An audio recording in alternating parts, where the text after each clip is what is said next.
Hello everyone, this is Diksha Kaushal. Today I welcome you all to the official YouTube channel of Chanakya Defense Group. आज मैं आपके लिए जो topic लेकर आई हूँ ये है केमिकल बॉन्डिंग और ये हमारे सारे के सारे डिफेंस एग्जाम्स के लिए केमिस्ट्री में बहुत ही एक इम्पॉर्टेंट टॉपिक है। ठीक है, यूजुअली क्या होता है कि बच्चों को जो है प्रॉब्लम रहती है कि कौन सी बॉन्ड, आयनिक बॉन्ड कौन सी है, हाइड्रोजन बॉन्ड कौन सी है, कोऑर्डिनेट बॉन्ड कौन सी है। तो आज हम वो सारे के सारे जो डाउट्स हैं उनको एक बार क्लियर करेंगे कि बॉन्ड जो है एग्जैक्टली बॉन्ड का मतलब होता क्या है। ठीक है, सो टॉपिक पढ़ने से पहले सबसे पहले जो हमें चीज क्लियर होनी चाहिए वो ये क्लियर होनी चाहिए कि टॉपिक का मतलब क्या है ना। जो टॉपिक हमने पढ़ना है बेसिकली उसका मतलब क्या है। सो केमिकल बॉन्ड का जो मतलब है ये क्या, बॉन्ड होती क्या है बेटा। बॉन्ड एक तरह से हम आप जब भी बॉन्ड की बात करते हो ना, आप दो एटम्स या दो आयंस बनाते हो और उनके बीच में इस तरह से एक बॉन्ड शो कर देते हो। ठीक है, बट बेसिकली ये बॉन्ड है क्या। बॉन्ड जो होता है बेटा ये एक एनर्जी तो होती है।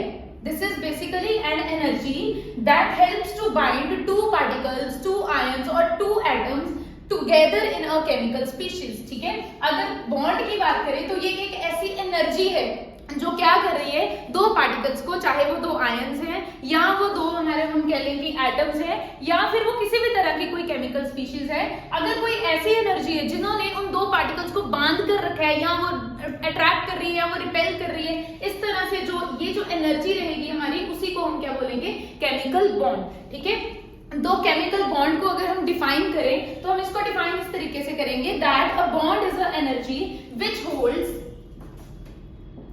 the bond is an energy which holds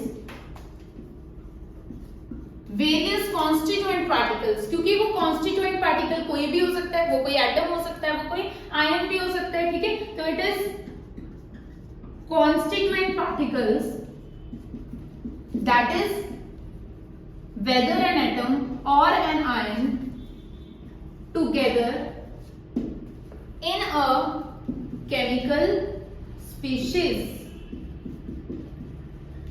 ठीक है, तो एक बॉन्ड एक ऐसी एनर्जी है जो कोई दो कॉन्स्टिट्यूएंट पार्टिकल्स को, चाहे वो दो एटम्स हैं, चाहे वो दो आयंस हैं, वो कोई मॉलिक्यूल्स है, कुछ भी है, उनको वो क्या करके रख रहा है, वो उन दोनों को बाइंड करके रख रहा है केमिकल स्पीशीज में, एक केमिकल फॉर्मूला में। उसको हम कहेंगे कि ये क्या है, एक केमिकल बॉन्ड। ठीक है, अगर केमिकल बॉन्ड की स्टडी करनी है अब हमें एग्जैक्टली, तो हमें उसके लिए ये देखना पड़ेगा कि बॉन्ड होती कितनी तरह की है। ठीक है, so basically we are going to discuss the types of bonds.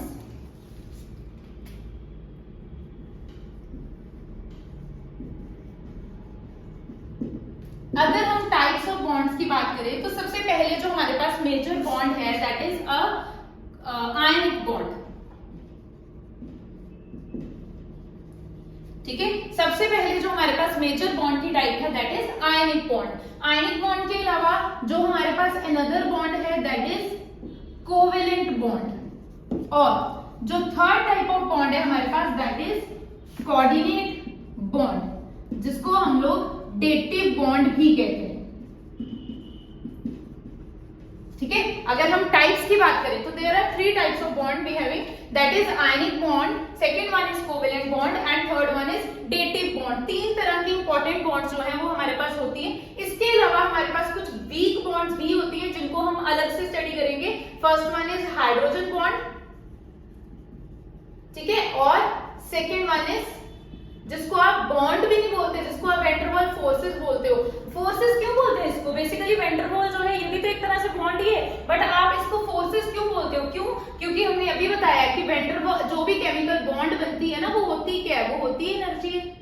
ठीक है, तो एनर्जी है, कोई भी एनर्जी फोर्स लगा रही है, दो पार्टिकल्स को बांध के रख रही है, उसको हम क्या बोल देते हैं, बॉन्ड बोल देते हैं कि हाँ इसने बांध के रखा है, यहाँ पर बॉन्ड बन गई। ठीक है, सो बेसिकली है यहाँ पर भी फोर्स है, यहाँ पर भी फोर्स और यहाँ पर भी फोर्स, लेकिन ये फोर्सेस इतनी ज्यादा स्ट्रॉन्ग है कि हम कहते हैं यहाँ पर बॉन्ड बन चुके हैं। लेकिन van der Waals force is the weakest force, इसीलिए हम इसको क्या कहते हैं कि यहाँ पर प्रॉपर बॉन्ड भी नहीं बनता। ये सिर्फ एक तरह से एक फोर्स है जो क्या करती है, दो चीजों को पकड़ के रख लेती है। ठीक है, तो इस तरह से हमारे पास दो अलग से और आ जाएंगे जिनको हम अलग से पढ़ेंगे। फिलहाल in the today's lecture we are going to discuss about these three bonds only. So सबसे पहले मैं आयनिक बॉन्ड के बारे में डिस्कस कर लेती हूँ। ठीक है, तो पहले आयनिक बॉन्ड जो है हमारी, इसको पढ़ने के लिए बेटा हम लोगों को वैलेंसीज का पता होना चाहिए कि किसी भी चीज की वैलेंसी जो है वो क्या होती है, किसी भी आयन की, किसी के एटम की वैलेंसी क्या होती है और उनमें वैलेंस इलेक्ट्रॉन्स क्या होते हैं।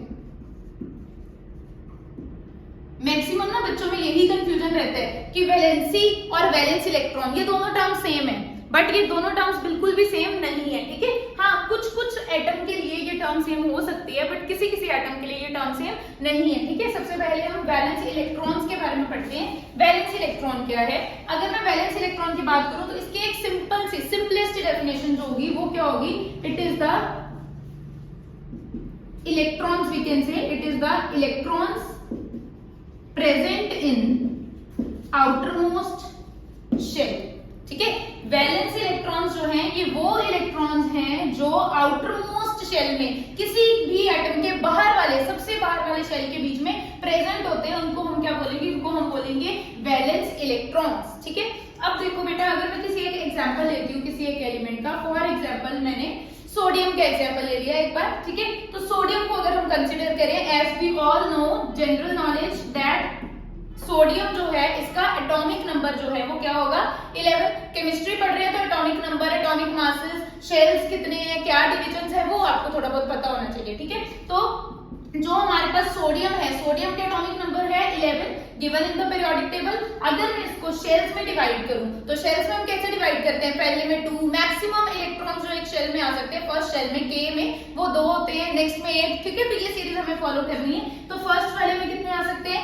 2 इलेक्ट्रॉन्स आ सकते हैं मैक्सिमम। अब मैंने 11 में से 2 माइनस कर दिया तो पीछे कितने बच गए? पीछे हमारे इलेक्ट्रॉन बच गए 9 इलेक्ट्रॉन्स हैं, बट हम सेकंड शेल में तो मैक्सिमम 8 डाल सकते हैं, तो इसीलिए मैंने यहाँ पर 8 इलेक्ट्रॉन्स डाल दिए। अब 2 और 8 ये दोनों कितने हो गए? इनको मिलाकर के 10 इलेक्ट्रॉन्स तो हो गए। अब 11 में से 10 इलेक्ट्रॉन मैं ऑलरेडी 2 शेल्स में डाल चुकी हूँ, ठीक है। तो एक इलेक्ट्रॉन मेरे पास बचा है जिसको मैं क्या लिखूंगी? यहाँ पर 1 लिख दूंगी, ठीक है। तो इस तरह से मैंने क्या किया? इसकी इलेक्ट्रॉनिक कॉन्फ़िगरेशन को डिवाइड कर दिया ऑक्टेट रूल के हिसाब से, ऑक्टेट थ्योरी के हिसाब से। तो जब मैंने देखा यहाँ पर कि लास्ट शेल में कितने इलेक्ट्रॉन है, लास्ट शेल में 1 इलेक्ट्रॉन है, तो लास्ट शेल के इलेक्ट्रॉन जो है ये क्या होगा? हमारे सोडियम का वैलेंस इलेक्ट्रॉन, ठीक है। लास्ट शेल में जितने भी इलेक्ट्रॉन्स आते हैं वही हमारे क्या होते हैं? Valence electrons. अगर मैं कोई और एग्जांपल ले लूं, लेट अस टेक क्लोरीन। अगर मैं क्लोरीन का एग्जांपल लूं तो क्लोरीन आपको पता है पीरियोडिक टेबल में 17 ग्रुप में आता है और इसका खुद का नंबर भी जो है वो 17 है, इट इज एन हेलोजन, ठीक है। तो अगर क्लोरीन की बात करें बेटा, तो क्लोरीन को सिमिलरली इस वे से डिवाइड करेंगे तो क्या होगा? फर्स्ट शेल में 2 इलेक्ट्रॉन्स आएंगे मैक्सिमम, नेक्स्ट शेल में 8 ही डाल सकते हैं, 8 से ज्यादा नहीं डाल सकते, तो हम लोग 8 इलेक्ट्रॉन डाल देंगे। अब 2 और 8 10 हो चुके हैं, 17 में से 10 इलेक्ट्रॉन हमने माइनस कर दिए, पीछे कितने बचे? 7 इलेक्ट्रॉन। तो ये जो 7 है, 7 is the electrons present in the outermost shell. तो ये वाले जो हैं these are the valence electrons of chlorine, ठीक है। तो आई होप आपको समझ आ गया होगा 2 एग्जांपल से कि जितने भी इलेक्ट्रॉन्स हमारे लास्ट वाले शेल में प्रेजेंट होते हैं उनको हम कहते हैं हमारे वैलेंस इलेक्ट्रॉन्स, ठीक है। अब अगर हम वैलेंसी की बात करें कि वैलेंसी क्या है, so valency is basically the combining capacity, ठीक है। वैलेंसी जो है वो बिल्कुल भी electron present in outermost shell नहीं होती, वो सिर्फ क्या होते हैं? वो वैलेंस इलेक्ट्रॉन होते हैं कि कितने इलेक्ट्रॉन्स हमारे लास्ट वाले शेल में प्रेजेंट है उनको हम कहते हैं वैलेंस इलेक्ट्रॉन। बट अगर हम वैलेंसी की बात करें, then valency is the combining capacity of an element. मतलब एक एलिमेंट जो है वो कंबाइन कैसे करेगा, ठीक है। मतलब एक एलिमेंट जो है वो कितने इलेक्ट्रॉन्स को लूज करके किसी के साथ कंबाइन करे, बॉन्ड बनाए, या वो कितने इलेक्ट्रॉन्स को गेन करके किसी के साथ बॉन्ड बनाए, या वी कैन आल्सो से कि वो कितने इलेक्ट्रॉन्स को शेयर करके बॉन्ड बना रहे हैं, ठीक है। यहाँ पर तीनों कॉन्सेप्ट्स आ जाएंगे। यहाँ पर यह आ जाएगा कि आप इलेक्ट्रॉन्स को लूज कर रहे हो, आप इलेक्ट्रॉन्स को गेन कर रहे हो, या फिर आप इलेक्ट्रॉन्स को शेयर करवा रहे हो। अगर इलेक्ट्रॉन शेयर करने से, गेन करने से और लूज करने से जो बॉन्ड बनती है, और कितने इलेक्ट्रॉन लूज कर रहा है, कितने इलेक्ट्रॉन गेन हो रहे हैं, कितने शेयर हो रहे हैं, वो उसको हम बोलते हैं उसकी वैलेंसी, ठीक है। सेम सोडियम का हमने यहाँ एग्जांपल लिया था, तो सोडियम के लिए ही हम इसकी वैलेंसी जो है उसको डिस्कस करेंगे एक बार। सो सोडियम की अगर हम बात करें तो अभी हम ये देख चुके हैं पहले कि सोडियम का नंबर 11 है, ठीक है। 11 को हम डिवाइड कैसे करेंगे? We will divide it like this 2 8 1। Sodium 11 number वाला 281 के फॉर्म में इसको इलेक्ट्रॉनिक कॉन्फ़िगरेशन बना के डिवाइड करेंगे, ठीक है।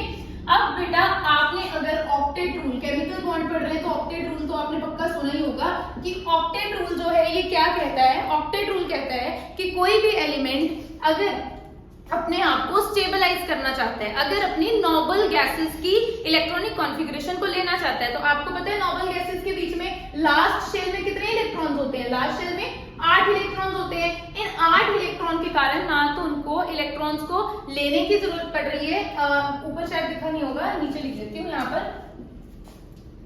ऑक्टेट रूल की अगर बात करते हैं तो ऑक्टेट रूल में हमने पढ़ा था कि लास्ट शेल में जो है वो क्या होता है, अगर हम नोबल गैस की बात करें ऑक्टेट रूल में, ठीक है, नोबल गैस की बात करें तो नोबल गैस के बीच में क्या होता है, जो इलेक्ट्रॉन्स होते हैं लास्ट शेल के बीच में वो 8 इलेक्ट्रॉन होते हैं, ठीक है। अब 8 इलेक्ट्रॉन जो है लास्ट शेल में 8 इलेक्ट्रॉन होने के कारण ही क्या होता है कि जो हमारी नोबल गैस होती है ये बिल्कुल स्टेबल होती है ना, मतलब ये किसी से रिएक्ट नहीं करती, क्योंकि इसके लास्ट में कितने इलेक्ट्रॉन्स हैं? 8 इलेक्ट्रॉन्स हैं। और इसी के कारण ये क्या बना है? ऑक्टेट रूल बना है कि अगर किसी गैस के अंदर, लाइक ये नोबल गैस है, नोबल गैस नोबल क्यों है, इनर्ट क्यों है, नॉन रिएक्टिव क्यों है? क्योंकि उसके लास्ट शेल में कितने इलेक्ट्रॉन्स हैं? 8 इलेक्ट्रॉन्स हैं। तो यहीं से ऑक्टेट रूल जो है उसने कॉन्सेप्ट लिया कि अगर आपने किसी चीज को स्टेबल करना है, किसी भी एलिमेंट को अगर हमने स्टेबल करना है, तो हमें क्या करना पड़ेगा? उसके लास्ट में 8 इलेक्ट्रॉन्स जो है, लास्ट शेल में 8 इलेक्ट्रॉन्स को कंप्लीट करना पड़ेगा, 8 इलेक्ट्रॉन्स जो है वो रखने पड़ेंगे, तो वो क्या हो जाएगा? स्टेबल हो जाएगा, ठीक है। तो ऑक्टेट रूल के हिसाब से हम वैलेंसेस बनाना शुरू करेंगे। एक बार मैं डाल देती हूँ।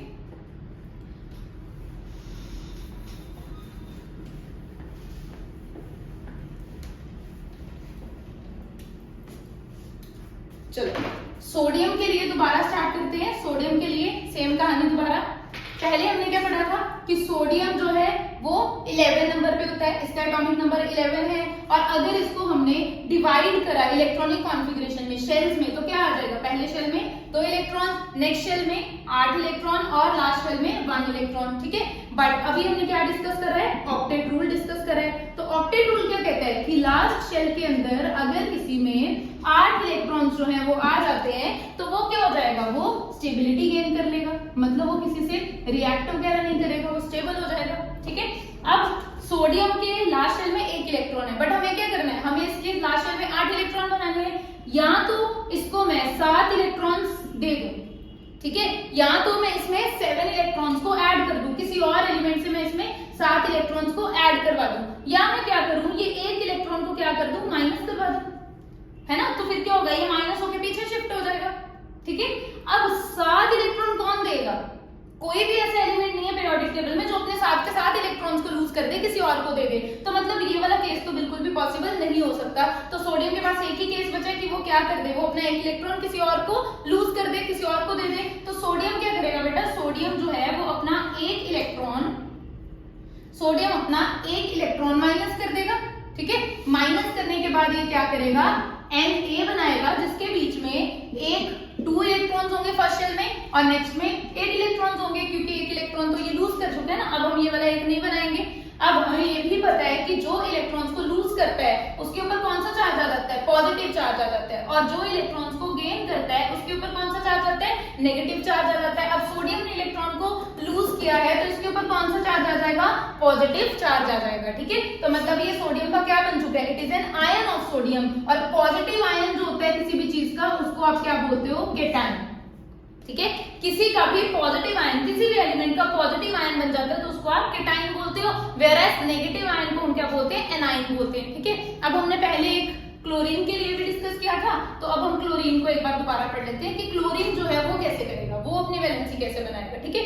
अब एक बार देखो यहाँ पर 1 इलेक्ट्रॉन लूज करके ये अपना केटायन बना चुके हैं। अब कई बुक्स के बीच में ये ऐसे नहीं लिखा होता, ये वाला जो होता है इसको ट्रांसपोजिशन करते हैं ना आप मैथ्स में, आप ऐसे करते हो x minus y is equal to 9, तो ये y को उठा के आप इधर ले जाते हो, आप करते हो 9 प्लस वाई, ऐसे कर देते हो, ट्रांसपोजिशन करते हो। सिमिलरली अगर आप यहाँ पर भी ट्रांसपोजिशन करना चाहते हो तो ये बात वही बन जाएगी आखिर में। ये देखो सोडियम 11, यहाँ पर आपने क्या किया? सोडियम पॉजिटिव बना दिया 2 8 इलेक्ट्रॉन्स के साथ, यहाँ पर भी 2 8 1 इलेक्ट्रॉन के साथ था, बट इसको उठा के हमने क्या कर दिया? यहाँ पर ट्रांसपोज कर दिया। तो ट्रांसपोज करके यहाँ क्या आ जाएगा? प्लस में इलेक्ट्रॉन लग जाएगा, ठीक है। इसका मतलब यही है कि इसने लूज किया हुआ है, ठीक है। बुक्स में ऐसे लिखा होता है यूजुअली, कई बुक्स में ऐसे होता है, बट ये बहुत रेयर होता है। ये वाला जो है ये ज्यादा लिखा होता है इसको देख लेना, ठीक है। उसके बाद बेटा हमारा नेक्स्ट में क्या है, क्लोरीन। अब क्लोरीन की अगर हम बात करें तो क्लोरीन का नंबर होता है 17, ठीक है। 17 मतलब 2, 8 और 7 इलेक्ट्रॉन्स। अगर मैं इसमें एक इलेक्ट्रॉन को लूज गेन करूं, क्योंकि यहाँ पर 7 इलेक्ट्रॉन है ना, वो एक किसी से लेगा, वो अपना लूज नहीं करेगा इलेक्ट्रॉन, 7 इलेक्ट्रॉन किसी को देगा नहीं। इसने एक इलेक्ट्रॉन लिया, गेन करने के बाद इसने क्या बना दिया, 2, 8 और एक इलेक्ट्रॉन गेन कर चुके, तो साथ में एक और प्लस हो गया, 8 बन गया, ठीक है। मतलब ये क्या हो गया यहाँ पर 2, 8, 8 की मतलब स्टेबिलिटी गेन कर चुका है ये। और इसने क्या किया, गेन किया इलेक्ट्रॉन, तो क्लोरीन के ऊपर कौन सा चार्ज आ जाएगा, नेगेटिव चार्ज आ जाएगा, ठीक है। अब बेसिकली अगर हम ये देखें वैलेंस इलेक्ट्रॉन्स को देखें, तो बेटा क्लोरीन के वैलेंस इलेक्ट्रॉन कितने थे, 7, जो उसके लास्ट शेल में थे। सोडियम के वैलेंस इलेक्ट्रॉन कितने थे, 1, जो उसके लास्ट शेल में थे। लेकिन वैलेंसी क्या होगी, वैलेंसी होगी कि उसने कितने इलेक्ट्रॉन्स को लूज करा है या फिर उसने कितने इलेक्ट्रॉन्स को गेन करा है। तो यहाँ देखो सोडियम ने कितने इलेक्ट्रॉन लूज किए हैं, 1, इसने 1 इलेक्ट्रॉन लूज किया है, तो सोडियम की जो वैलेंसी है वो कितनी होगी, 1। यहाँ पर इसकी वैलेंस इलेक्ट्रॉन और वैलेंसी सेम आई है, ठीक है। बट क्लोरीन के केस में ऐसा नहीं होगा। क्लोरीन में क्या है, उसके वैलेंस इलेक्ट्रॉन है 7, बट उसने गेन कितने किए हैं, उसने गेन किया है 1। तो इस केस में क्या हो गया, जो वैलेंस इलेक्ट्रॉन्स हैं वो तो 7 है, बट उसकी वैलेंसी जो है वो क्या है, 1। मतलब उसकी कंबाइन करने की कैपेसिटी, मतलब उसकी गेन करने की सिर्फ 1 इलेक्ट्रॉन को गेन कर सकता है, सिर्फ ये कैपेसिटी है, ठीक है। बट सोडियम 1 इलेक्ट्रॉन को लूज कर सकता है, उसकी ये कैपेसिटी है। सो अब आपको ये समझ में आ गया होगा कि कंबाइनिंग कैपेसिटी टर्म का मतलब क्या है, कि वो कितने इलेक्ट्रॉन को गेन करते हैं, कितने को लूज करते हैं, ठीक है। अब हम इसी कॉन्सेप्ट को फॉलो करके, ठीक है, आगे क्या पढ़ेंगे, आयनिक बॉन्ड। बस 2 मिनट और लेंगे इस आयनिक बॉन्ड के लिए, ठीक है, क्योंकि ऑलमोस्ट आयनिक बॉन्ड वाला कॉन्सेप्ट तो सारा यहीं पर कवर हो गया। तो आयनिक बॉन्ड आज हम समझ लेंगे।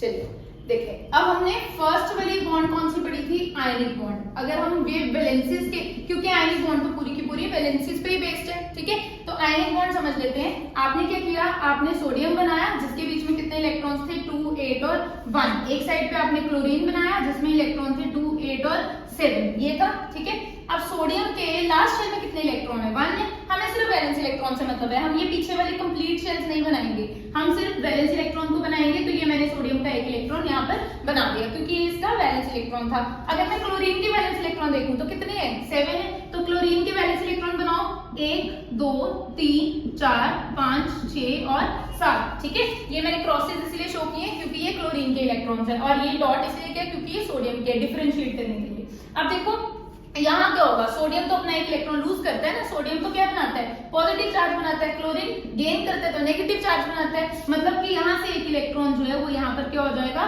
शिफ्ट हो जाएगा, ठीक है। अब ये 1 इलेक्ट्रॉन्स की यहाँ पर शिफ्टिंग शो करते हैं, तो सोडियम और क्लोरीन 1, 2, 3, 4, 5, 6, 7 और ये इलेक्ट्रॉन भी यहाँ पर आ चुके हैं। तो यहाँ क्या हो गया, ये सोडियम ने क्या कर लिया है, क्लोरीन के साथ रिएक्ट कर लिया है, बॉन्ड बना लिया है। और इसी बॉन्ड को आप कैसे शो करते हो, ऐसे NaCl, ठीक है। आप कभी ना NaCl ऐसे नहीं लिखते, बॉन्ड बना के ऐसे नहीं लिखते, क्यों, क्योंकि मैंने अभी बताया आयनिक बॉन्ड क्या है, ये सिर्फ एक एनर्जी है, तो एनर्जी को हम कभी ऐसे शो नहीं करेंगे, ठीक है। ये सिर्फ कोवेलेंट बॉन्ड में होता है जहां पर आप शेयरिंग करते हो। तो यहाँ पर क्या हो गया, क्लोरीन ने अपने सोडियम के साथ जो है वो बॉन्ड बना दिया, और बॉन्ड बनाकर क्या बना दिया है, sodium chloride. And what is sodium chloride, it is the table salt only, ठीक है।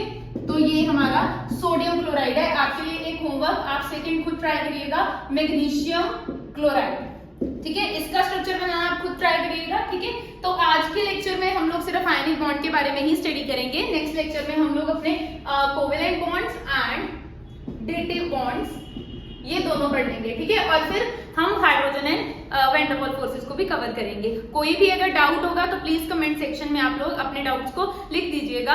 As soon as I see I will just clear your doubts in the next lecture. Okay, so for more information you can contact our branch. Thank you.